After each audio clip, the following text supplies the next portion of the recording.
The latest. Thank you for your love and support. I appreciate you all. Donald Trump, the President of the United States of America, is preaching peace, just as every other person is preaching peace in the world. Our leaders were invited. They talked about a lot of things. We also saw that the conversation about him winning the Nobel Peace Prize popped up. He is a man who is preaching peace. But he went ahead to encourage our leaders to continue to be buying US-made weapons. According to him, there's so much anger in the continent. If truly we are looking for peace, why is it that we are asking other people to come and be acquiring the same equipment that wouldn't bring peace in this world?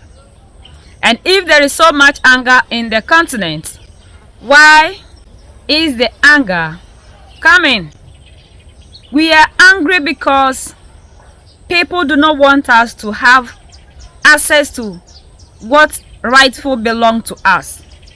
Why will we have our mineral resources and other people will sit somewhere and decide that we will not have control? It should be for other people. And they'll go to any length to make sure that we don't get leaders who will take control over these things to benefit us. That is why there's so much anger. When you stop meddling in the affairs of Africa, taking what belongs to the Africans, the anger that you are seeing will stop. And if you are asking us to acquire weapons, what are you indirectly telling us? Must we continue to be fighting among ourselves? Is this the peace that we are looking for? President of the Botswana Movement for Democracy. Julius, I'm glad to have you join me now. So, during his lunch with African leaders, Trump made several statements about how rich with resources the continent is and how he wants to develop more economic partnerships. Now, do you think really that the U.S. president is interested in mutually beneficial ties with Africa? Let me accept your invitation. And this is quite an embarrassing situation for Africa as a continent. I mean, from the start, these 5 presidents were summoned to America, to the White House.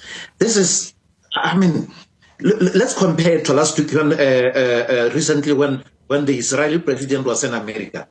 This was a mutual meeting. This was a meeting of 2 presidents. But when you look at this 5 presidents at the White House, it was like a school principal having called some naughty boys from their classrooms to come and rebuke them. I mean, as Africans, what we are trying to do is to be at par with our partners, to be a partner in the global stage, and for African leaders to be allowing themselves to be played the way the 5 African leaders did.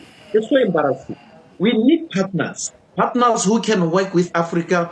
We accept that we still have to catch up with some of our partners, but we need to change the mindset as Africans that we cannot be called upon as young boys. I mean, I don't even know how to explain it, but it was quite an embarrassing situation. Really embarrassing indeed, as you have put it. Now, Trump also said that he wants African countries to buy more U.S. weapons. Now, what do you think about that? Are American arms a solution to conflicts in Africa, or will they only exacerbate the situation? Look, our country is a great example of what peace is.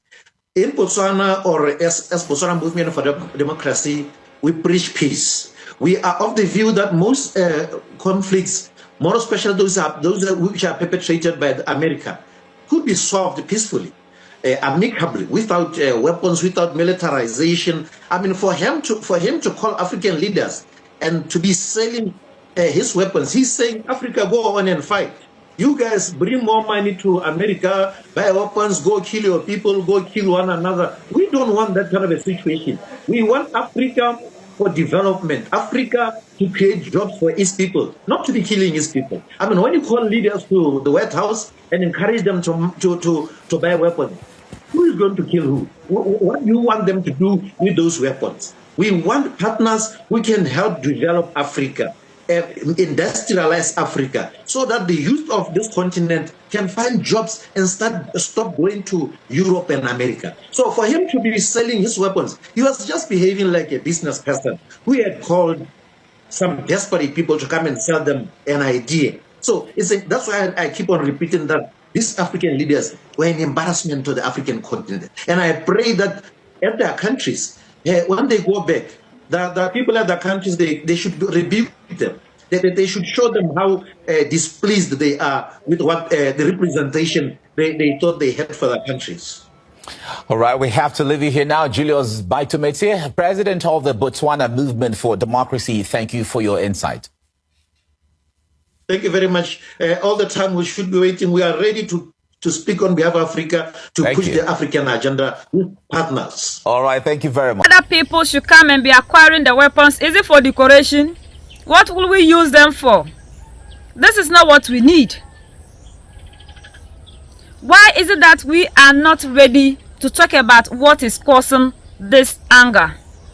And we know he's referring to Mali, Niger, and Burkina Faso. Left with these ones, they already have their way. Even when he didn't ask them for certain things, they started telling him the peace they have and where their resources are located. Africa do not need such things. At this moment, all that we need as Africans is unity. We need to unite as a people. This is the only way we can be free. We cannot continue to be going to other people's land, giving out everything that we have for free, just simply because it benefits a few people. Look at the treatment that he gave to you when you visited him. The way he received other world leaders isn't the same way he received you. It was as if you were even bothering him. It was total mess. Disaster everywhere. So it is high time we the Africans will rise up and know that we don't need people who preach peace and then at the end push us to be fighting. We cannot fight among ourselves. We can't continue to be doing that. Like the way some of you went and you were pointing fingers at Mali, Niger, and Burkina Faso.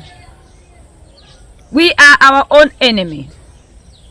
Somebody who is preaching peace is encouraging other people to come and acquire weapons. Simply because he has sat down to see that there is anger. Everywhere there is anger. It's not only in Africa. We are angry because we want our freedom. We are angry because there are people who are suppressing us. We have to do away with the systems. Because there is no democratic leader that can bring us the unity we want. They are under a system that is being controlled and was given to them by the oppressor. Look at Bassirou Diomaye Faye when he came.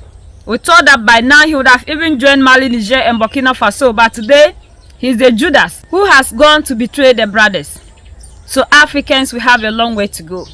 Until we are able to move out of the system that we think that is good, simply because it's benefiting other people and pleasing your masters, we will never go anywhere. How long haven't we practiced this system? Where have we reached and what have we achieved? Other than these people having access to control and take everything from our continent. We are the only ones that can set ourselves free. United we stand, divided we fall, and united we keep standing forever and ever. The greatest enemy of the African is mental slavery. So let's decolonize ourselves from mental slavery. Let's keep sharing to educate our brothers and sisters. Together we make African great for ourselves and the next generations that are going to come. So that's the latest around the world and in the United States of America.